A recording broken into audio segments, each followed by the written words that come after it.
Okay. Assalamu alaikum rahmatullahi wa barakatuh. Auzu billahi minash shaitanir rajim. Bismillahir rahmanir rahim. Alhamdulillahi rabbil alamin.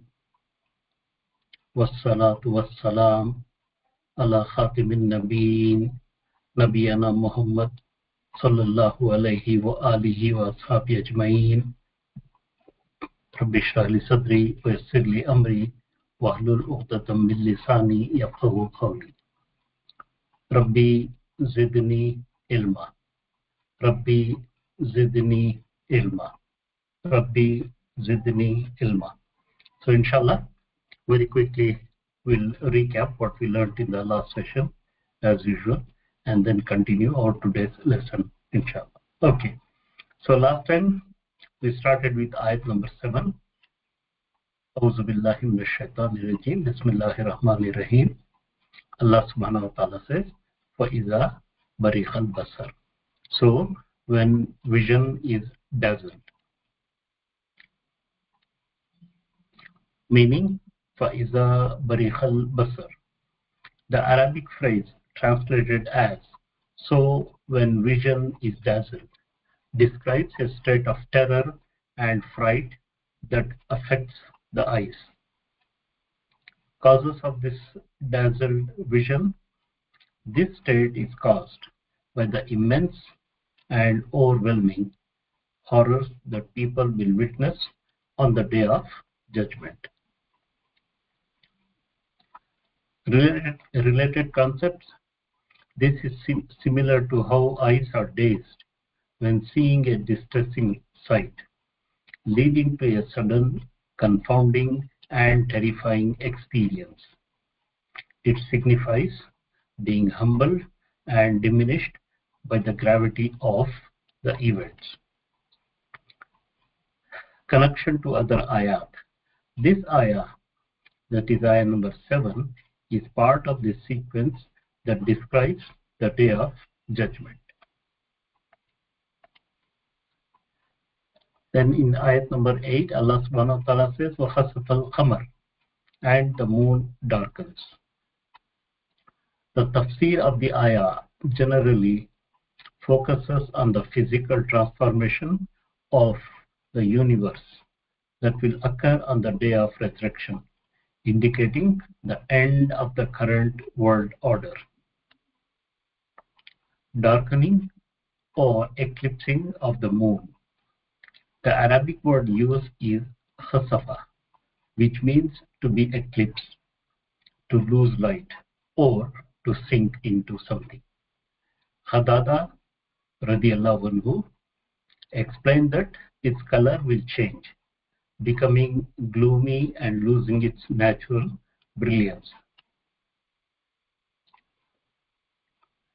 A sign of the end times.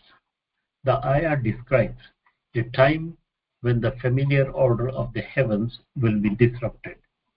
This is part of the sequence of events mentioned in the preceding and following ayat, including the sight being blinded by the horror, the sun and moon being joined together. Then in ayat number 9, Allah subhanahu wa ta'ala says, وَجُمِعَ الشَّمْسُ وَالْقَمَرُ, and the sun and the moon are joined. Physical phenomena.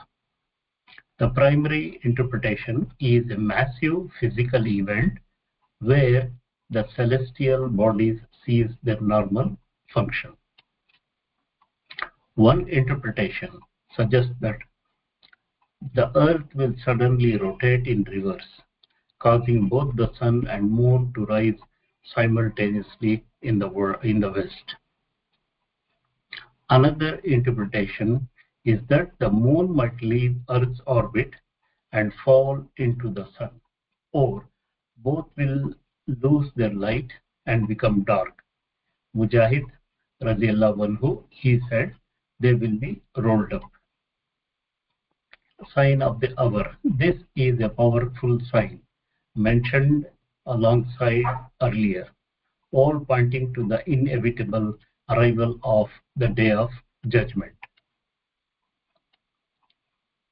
Then in ayat number 10, Allah subhanahu wa ta'ala says, يَقُولُ الْإِنسَانُ يَوْمَئِذٍ أَيْنَ الْمَفَرُ.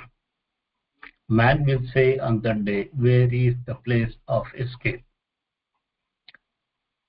The scene, the preceding ayah, describes cosmic events. The eyes are dazzled, the moon eclipsed, and the sun and the moon are joined together. In the face of these cataclysmic occurrences, which signifies the end of the world and the beginning of accountability, humanity is struck with terror. The question, the rhetorical question, where is the refuge? Ain al-Mafar expresses a desperate desire to escape the impending judgment. People will look for any possible place or flee from the presence of Allah subhanahu wa ta'ala and the consequences of their deeds. The response, the very next two ayah, immediately answers this desperate plea. Allah subhanahu wa ta'ala says in ayat number 11, Kalla la wazar. No, there is no refuge, no escape. The ayah emphasizes that on the day of judgment, there will be absolutely no place to escape or seek refuge from the reckoning and the consequences of one's deeds. The word wazara means place of refuge. Final destination, the following ayah, number 12, clarifies that only place of return for all creation on that day is to Allah alone, where everyone will be judged justly. In immediately of the judgment, the context of the surah describes the horrors of the day of judgment, such as the sight being blinded, the moon eclipsed, and the sun and the moon joined together. At that terrifying juncture, man will realize that no physical or worldly escape is possible. Okay, so inshallah, we'll continue from ayat number 12 onwards. Okay, Allah subhanahu wa ta'ala says in ayat number 12, Ila rabbika yawmaizil mustaqar. To your Lord, the day is the place of permanence. So let's first look at the word for word translation first. Ila rabbika yawmaidil mustaqar. Ila is to harfujar preposition. Rabbika, your Lord. Yeah, noun. Rabbi is Lord. Ka is yours. Yeah, noun is majroor and pronoun damir muttasil. Yawmaidin, that day. That is time, adverb, zarf zama. Al mustaqar. Noun is marfu, is the place of rest. So we have to remember the word kharar. You know, kharar, we use the word in Urdu language also. Yeah, kharar, and the opposite we say in Urdu as bekharar. Yeah, so that means a place where you can stay permanently and also peacefully. This is called kharar.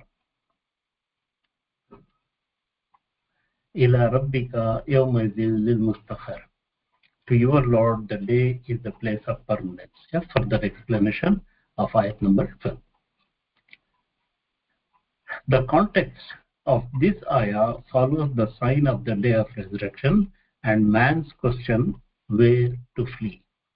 Yeah, although the man knows he cannot flee anywhere, but the question is still there. Yeah, the question is still there.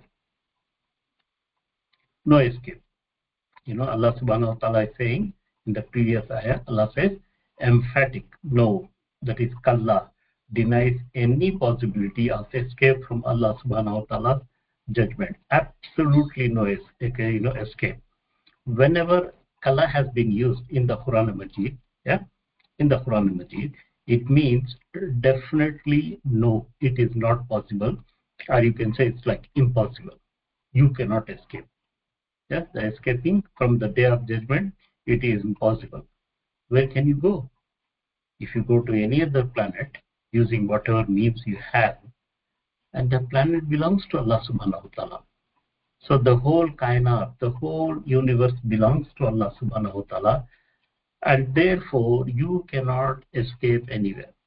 You cannot escape anywhere. That's why Allah is using the word kalla. Kalla means absolutely no. Just like never. It will never happen.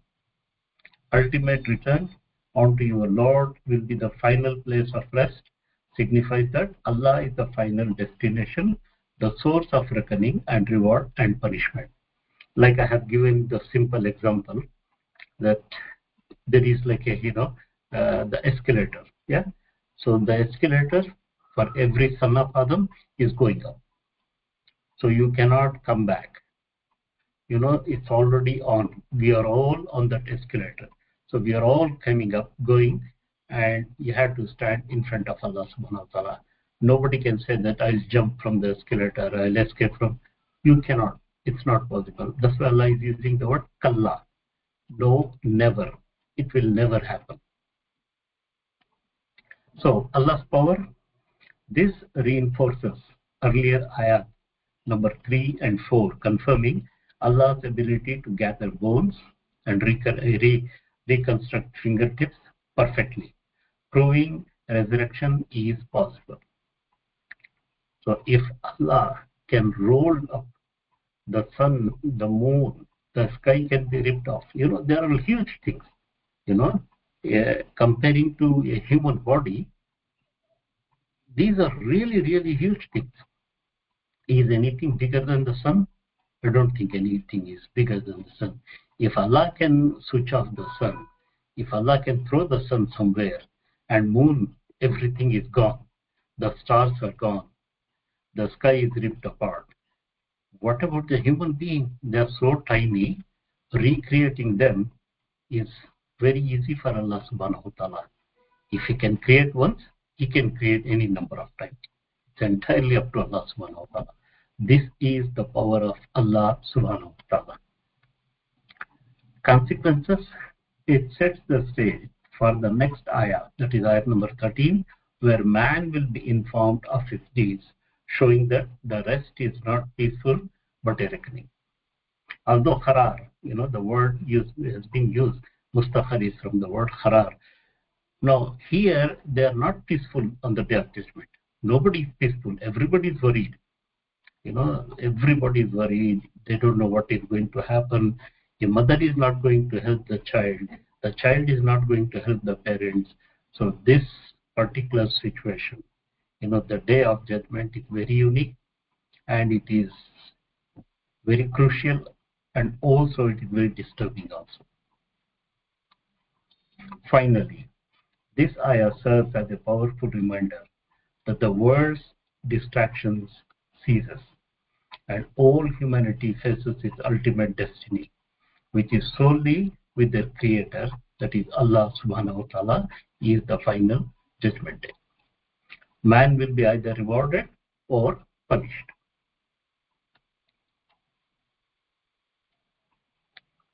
Summary of ayat number 12. Ayat number 12 provides a definitive and stern answer to that question, or warning to that question. No place to flee. The preceding ayah, number 11, declares that no, there is no refuge. Yeah, kalla. The subsequent ayah emphasizes that there is no sanctuary, shelter, or escape from Allah on the day, regardless of attempts to flee. Maybe some people will try. They'll try and they run. And how far they can run?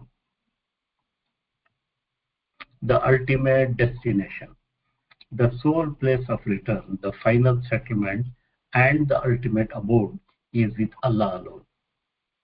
He is the only one who will remain and decide the affairs of all His creation.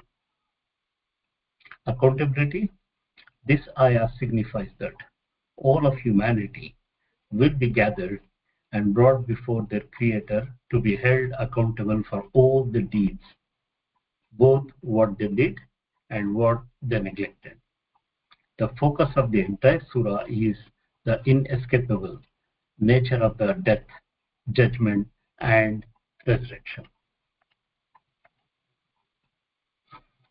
Divine justice: on that day, Allah subhanahu wa ta'ala will judge everyone with perfect justice.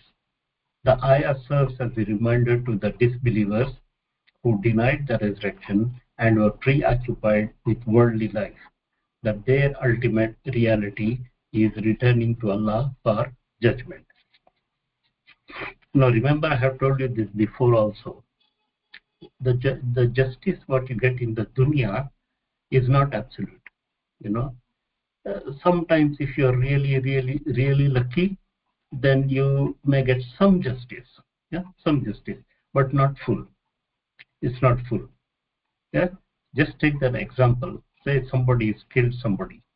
Yeah, so the maximum justice, the court in the world, what they can do, either they can hang the killer, or they can put him behind the bars for 20 years, 30 years, whatever the time period.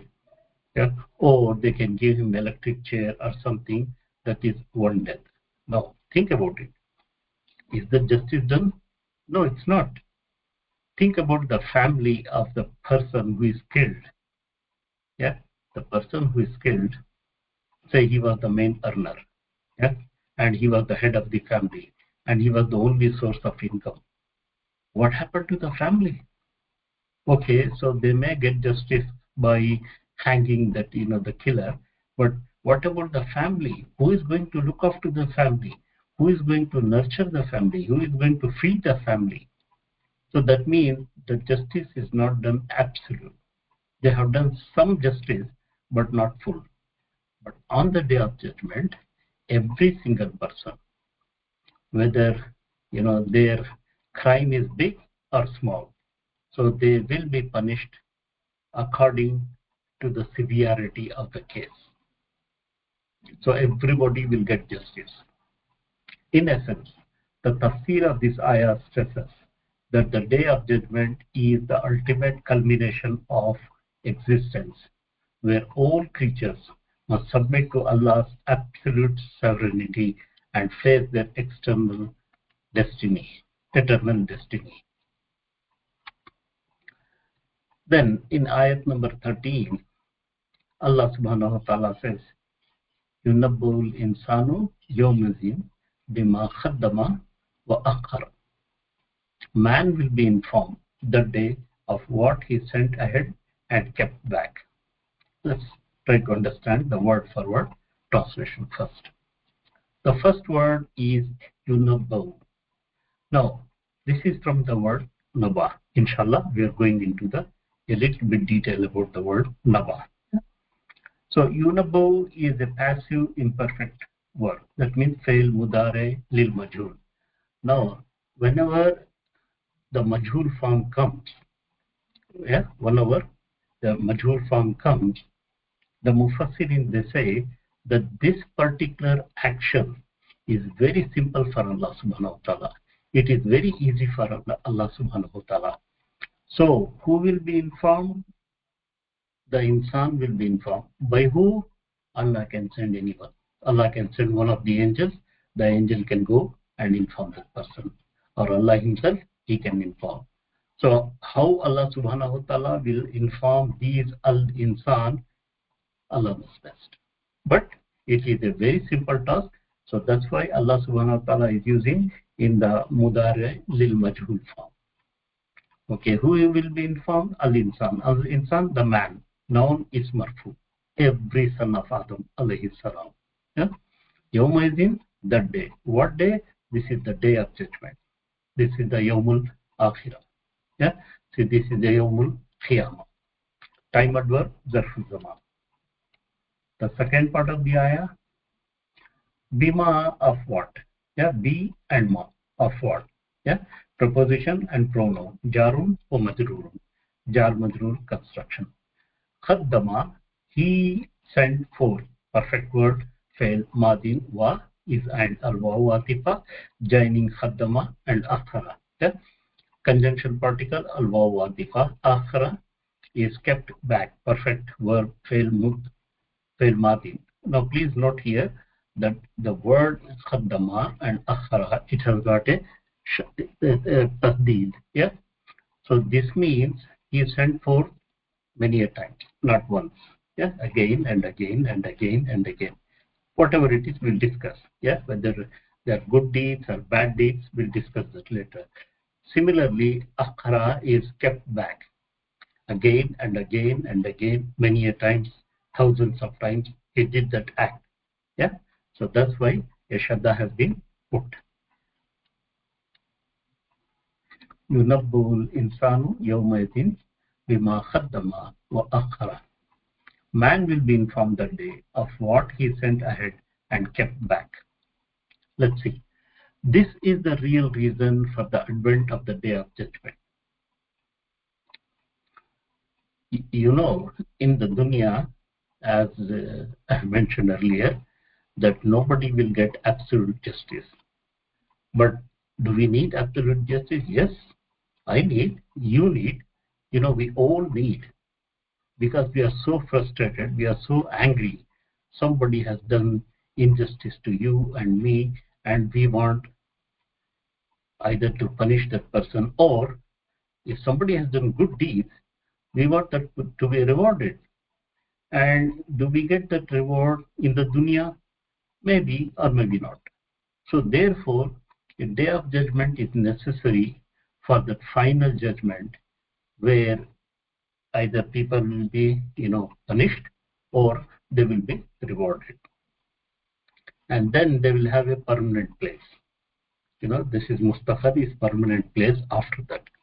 This permanent could be in the Jahannam or in the Jannah. Yunabbu is from the word Naba. Now let's understand the meaning of the word. Naba means news. Yeah, Naba means news. Man will be informed of the consequences of his deeds. The results of both the sins a person has committed in the world and the good deeds he failed to attain will become apparent to him. He will be informed. See, the word Nabi, Nabi comes from the word Naba, because he is bringing news from Allah subhanahu wa ta'ala, and he is giving that news. Whether the news can be, bashara, or it can be, warning or a glad tidings. So the Nabi, this is the job of a Nabi. So he will pass on that, good news or bad news to the people, inform them beforehand. Okay. Now, the good deeds he failed to attain will become apparent to him. Now, Quran Majid, if you read clearly, everything has been mentioned. What you should do, what you should not do. In spite of that, if somebody is not reading, not understanding, not passing the message, that's a very sad thing. So we have to understand what we should do and what we should not do. Do's and don'ts are very clear. At many places in the Quran Majid, it is specifically mentioned that on the day of judgment, those who remain indifferent to it will express extreme frustration. Now today, during the time of Rasulullah sallallahu alaihi wasallam also, many people, they rejected the Akhirah. As I have mentioned in the previous surahs, in the previous ayat, that the three main subjects in the Quran Majid, that is Tawheed Allah, and about the prophethood, and the Akhirah. These are the three main subject areas which have been discussed a lot. Now Allah subhanahu wa ta'ala has revealed hundreds of ayats related to the day of judgment, related to Akhirah, because it's a very important subject. Akhirah is the key. If somebody has understood that I am going to be examined thoroughly on the day of judgment, then his attitude will change. If somebody believes, no such thing will happen, there is no Akhirah, it's all, this is a children's story. I don't believe how Allah can gather the bones and how Allah can recreate. So that kind of people, they will be very frustrated on the day of judgment. At that time, some of them, they will also think, I wish I should have followed the Prophet. I wish I should have done these things. I wish I should have done the good deeds. But that's too late. Their frustration will stay like that. They will express regret for not having done good deeds in the previous world and not having followed the warnings of the messengers of Allah and not professing faith in them. So there will be millions and millions and millions of people. They will have a regret. Oh, I wish I should have done that. Oh, I wish. But their wish will never come true.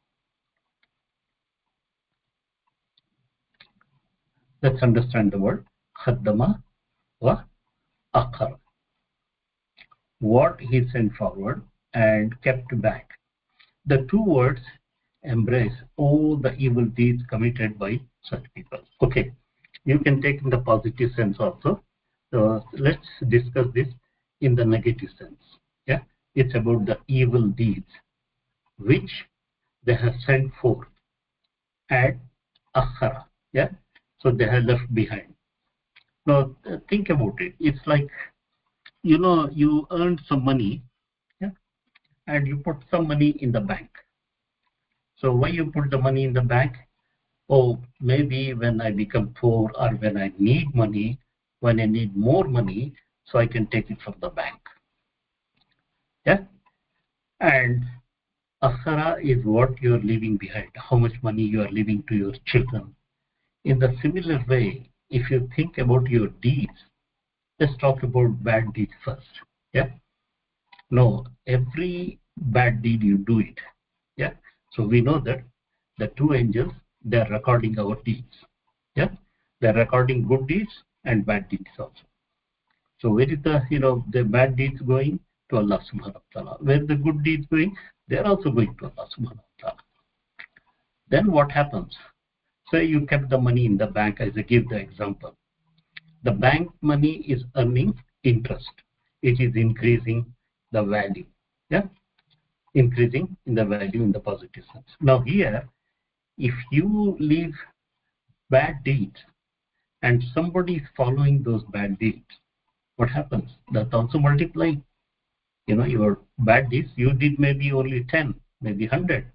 So now on the day of judgment, when you look at it, they become millions.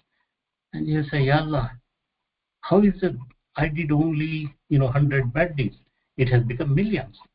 So this is what you left behind. People started following that. Whatever bad you did, people are following, and their bad deeds, you are part of that. You earn their bad deeds also equally. Abdullah ibn Masud radiallahu anhu, he reported to have said that when he sent ahead, I refer to the deeds he has sent forth before his death, before the person is died, the two angels, so they are recording, yeah, and they are going to give the full record, the scrolls, and that will be held by Allah subhanahu wa ta'ala, and it will be open on the day of judgment. So what he left behind refers to the bad and useful or harmful customs he invented and left behind, which people followed. He will continue to receive its reward or punishment. Say, for example, another example I will give you. Somebody built a masjid. Yeah? So, or for the sake of Allah subhanahu wa ta'ala, so this person, he had a lot of money. He said, okay, I'm going to construct a masjid or a madrasa or something. And there people are, worshipping every day. They are doing the salah. They are doing all good things in the madrasa. So this is recurring. This is recurring investment. So this keeps on going as long as the masjid is alive, as long as the school or madrasa or a hospital or something. So you have left behind. So every good thing which is happening in that masjid, in that hospital, in that school, you are also getting part of that. You are also getting equal because you are the one who started it. So this is akhara. After you left behind, some people they continued, developing or improving or continuing, the activities. So part of the activities, when Allah is going to reward them, Allah will reward you also equally. On the other hand, if somebody has, say, set up a, alcohol business or drugs business or something wrong, and you left, you died, whatever happened to you, then the business is continuing. The bad business of whatever you have left, so that's also continuing.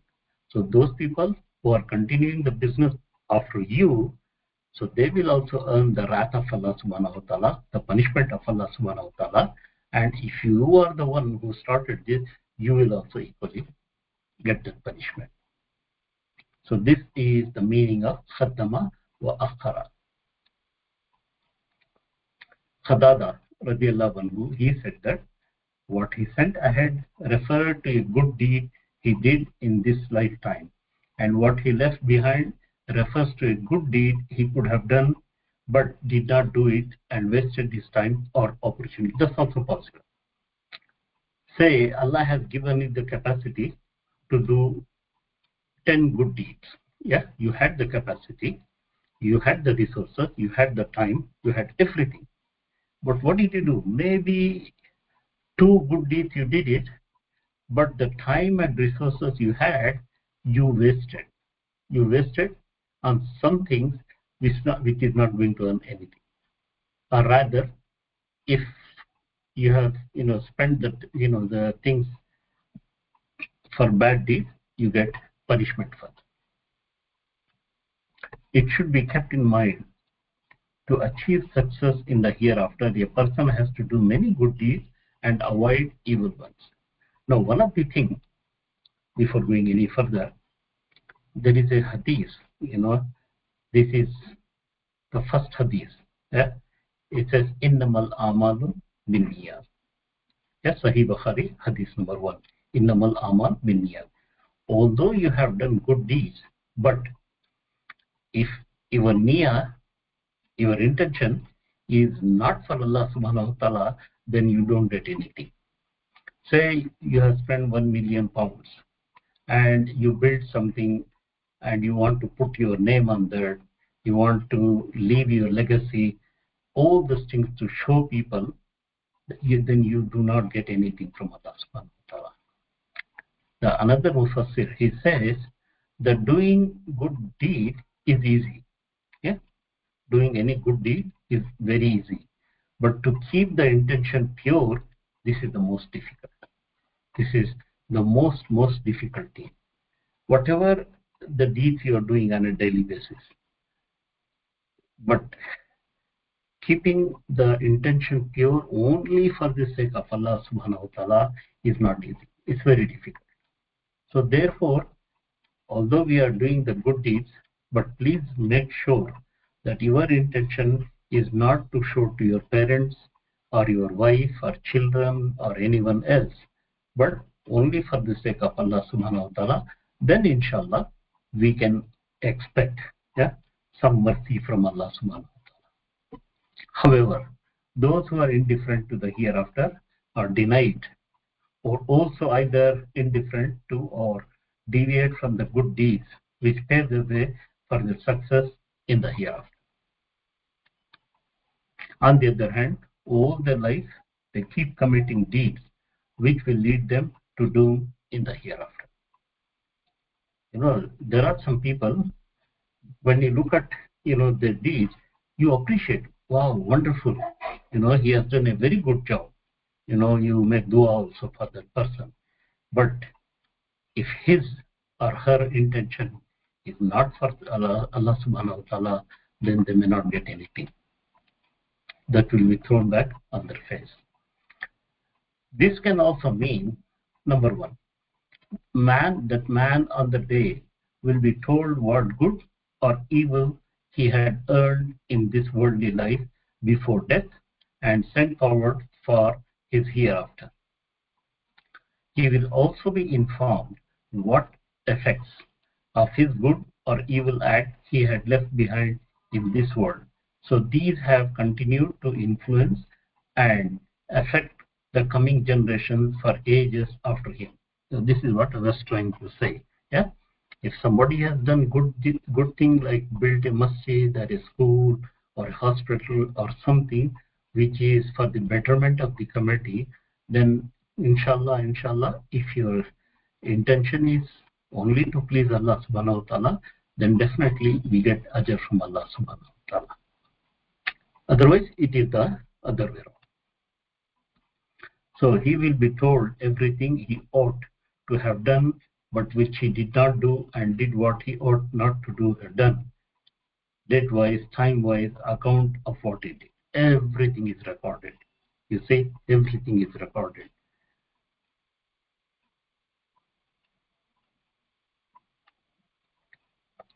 In the summary of this ayah, what he sent forward, Khaddama, refers to the good or evil deeds performed in his lifetime that were sent ahead as actions for the hereafter. See, once a person is finished, he died, yeah, he sees his life. Immediately his scrolls, his records will be kept with Allah subhanahu wa ta'ala.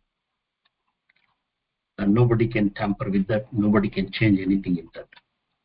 What he left behind, akhara, refers to the effects, traditions, or customs, good or bad, that a person established in the world that continue to influence others after their death. So they will be held accountable for these deeds. Subhanallah, just think about it. Say somebody has invented something in the name of deen, yeah, the bid'ah, yeah, or some form of shirk. So this person, he started, and then after him it continued. What will happen? Every person who is doing the shirk or the bid'ah, whatever punishment, whatever the sins recorded in their records, this person who started, he will get continuously. If 100 people, so he get 100 bad deeds in his account. So that's what I said. On the day of judgment, he will say, "Ya Allah, I did only 100 things wrong." But when he looked at his account, he will have 10 million. He said, "How did I get this 10 million?" He will be informed that because you left it and your people followed it, people after you for many, many generations, they followed, and whatever the wrath of Allah, the sins they got it recorded, you get the same amount in your account. Comprehensive meaning, some scholars suggest it, encompasses everything he should have done, but he did not do it, and what he should not have done, but did it. Self-witness, this information is presented to the individual who, despite trying to make excuses, will find his own hearing, sight, hands, and feet testifying against him as described in the subsequent ayah. It is coming, inshallah. So he may refuse. This is really, amazing. There are some people on the day of judgment, when they're told that you did this, they flatly refuse. They say, "Ya Allah, I didn't do it." And then they will be shown. Yeah. Still, there are some people who said, no, I didn't do it. Then what will happen? His mouth will be sealed. His hands will speak. His eyes will speak. His ears will speak. Every part of the body will speak. So every part of him or himself is giving evidence against him. Finally, this ayah highlights the comprehensive accountability on the day of the resurrection, where every action and its lasting impact, both intended and unintended, will be revealed to the individual. See, this is also possible. Say somebody has intention and he did something, but somebody unintentional, he did something. Yeah? Even he forgot what he did, unintentional. So that will also be followed by some people, but on the day of judgment, he'll get the benefit of doubt that there was no intention to invent or to do any kind of, bid'ah or shirk. He did not do it deliberately, but accidentally that happened and people, they followed. That's also possible. But that will be, Allah subhanahu wa ta'ala will erase that. In the next ayah, Allah subhanahu wa ta'ala says, Balil insanu ala nafsihi basira. Rather, man against himself will be a witness. So let's understand the word for word meaning. Bal is rather. Yeah? This is called retraction particle harfu idra. Yeah? Who will do that? Al-insan, the man, noun is marfu. Allah is against. Yeah? Preposition harfu jar. Nafsihi, nafsi and he. Noun is majroor and damir muttasil. He. Basiratun will be a witness. Noun is marfu. Okay. So before going any further, please pay attention. We are going to learn the first word bal. Yeah, bal looks like a very simple, the two-letter, word. This is a particle harfu idra. Let's understand. Grammatical meaning of the word bal. The Arabic conjunction bal, that is ba and la, is a retraction particle. That is a small part of speech that retracts, rejects, or contradicts or disowns its previous statement by bringing a new or opposite statement. Sorry. So please remember this. Yeah. Say there was this statement, and then the next statement starts with bal. So that means no. What previously I said, that's not right. This is right. What previously I saw, that's not right. This is right. Yeah. So something contradicts, opposite statements. Thus, the word essentially means nay, or but, or no, or rather, instead, yet, and even on the contrary, but, in fact, no, but the actual issue is, and so on. There's so many things. Yeah, it depends on the context of the sentence. So the meaning of bal keeps on changing. Please remember. Yeah. So two things you have to remember: the content and the context. The content we are talking about bal. The context depends upon the meaning or the overall meaning of the sentence, overall meaning of the ayah. So the grammarians, so they check and say this is the meaning. It's not nay, it means but, or it's not, no, it means rather, or instead.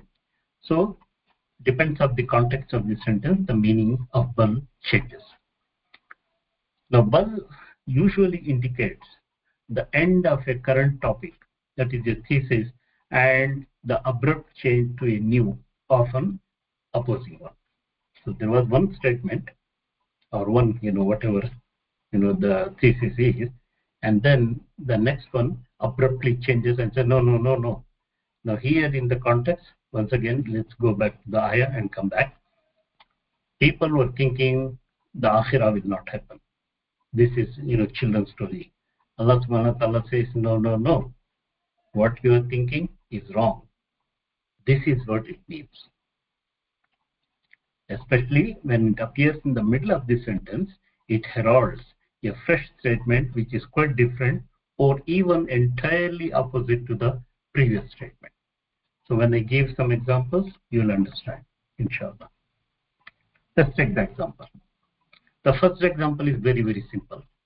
Khama Zaidun bal Amr. Zaid stood up. Bal, it is in the middle now. It means no, or instead it was Amr. Yeah. So first I thought Zaid is standing, but then I realized it's not Zaid, it is Amr. In brief, bal occurs to rectify, amend, or negate previous statement by introducing a new or opposite one. That's why it is called idra. Yeah, harfu idra. Let's take the example from the Holy Quran. Yeah, in Surah Al Imran, ayat number 150, Allah subhanahu wa ta'ala says, Balillahu mawlakum wa huwa khairul nasirin. But, or instead, or it can also mean no, Allah is your protector and He is the best of the helpers.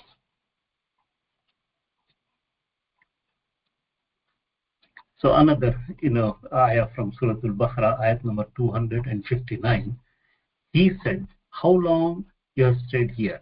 He said, I have stayed here a day or part of the day. Khala bal labista miyatan amin. Nay, but, or no, or rather, you have stayed here for 100 years. There is a story, so I'm not going into the detail of the story, but just to show you the word bal, how it is used. So Allah subhanahu wa ta'ala asked that person that, how long you stayed here? He said, maybe a day or part of the day. But Allah subhanahu wa ta'ala says, Khala. He said, Allah subhanahu wa ta'ala said, bal labista. Yeah? No, you rather have stayed here. Mia is 100. Yeah? Amin, year, 100 years. Okay, now let's go to the ayah. Balil insanu ala nafsihi basira. Rather, man against himself will be a witness. Nay, man shall be a witness against himself. Now, this ayah comes after a description of the day of resurrection's horrors.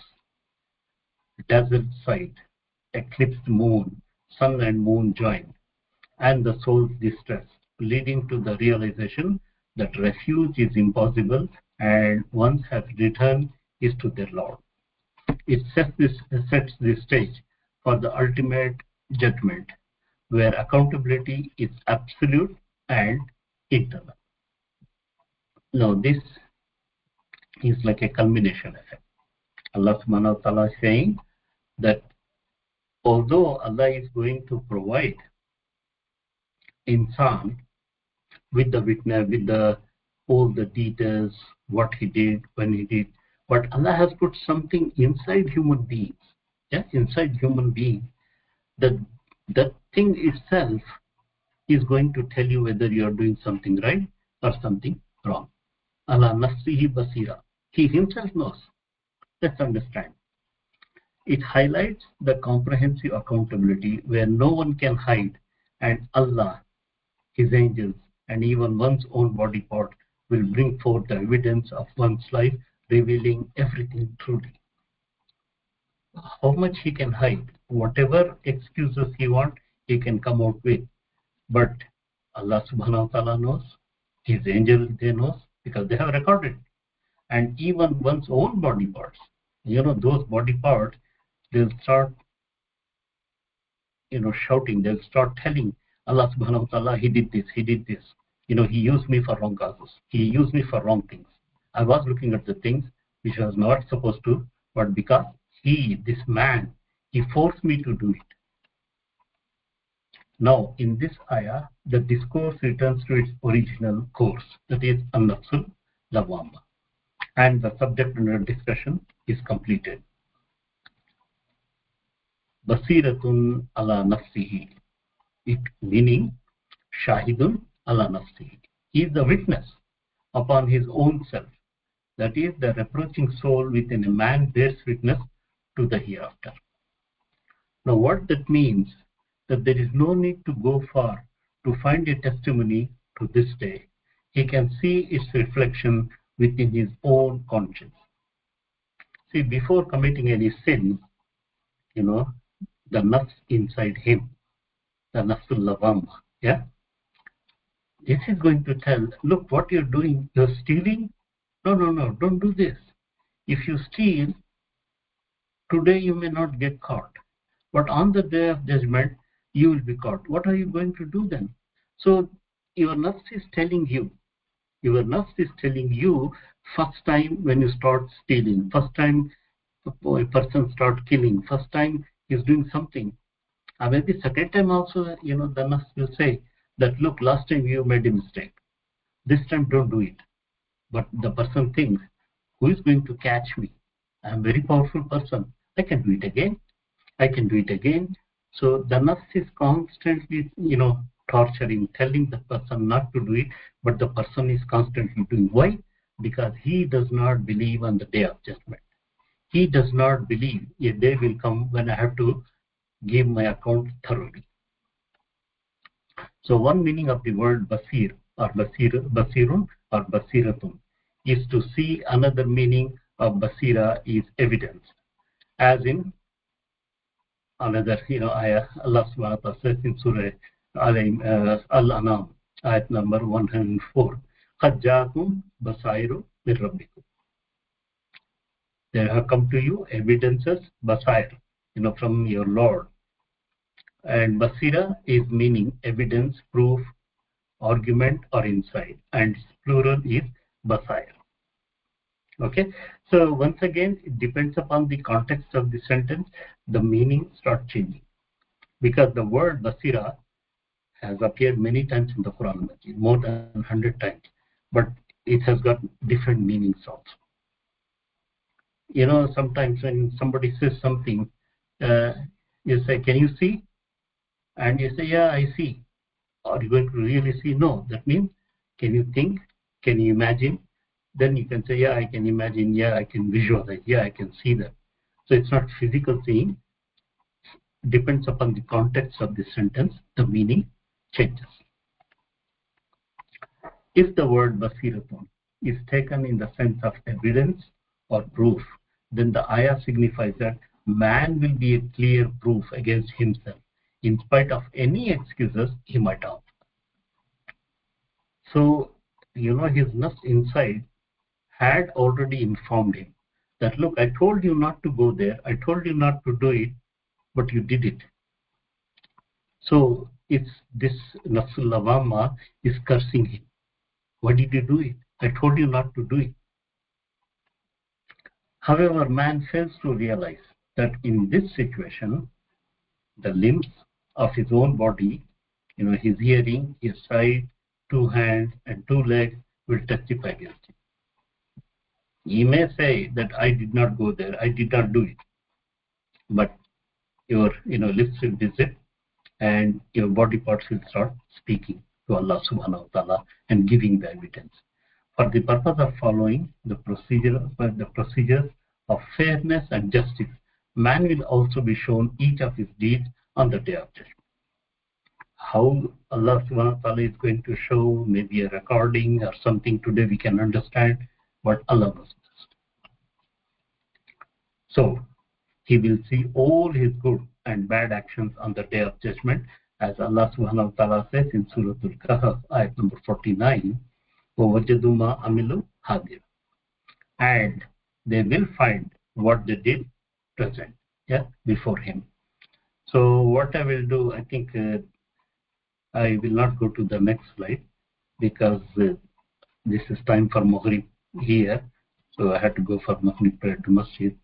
So I'll stop it here. وَآخِرُ دَعْوَانَا أَنِ الْحَمْدُ لِلَّهِ رَبِّ الْعَالَمِينَ سُبْحَانَ اللَّهِ وَبِحَمْدِهِ سُبْحَانَكَ اللَّهُمَّ وَبِحَمْدِكَ نَشْهَدُ أَن لَّا إِلَٰهَ إِلَّا أَنْتَ نَسْتَغْفِرُكَ وَنَتُوبُ إِلَيْكَ.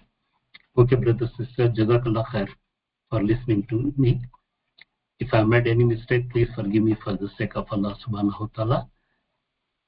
And please look after yourself until the next class.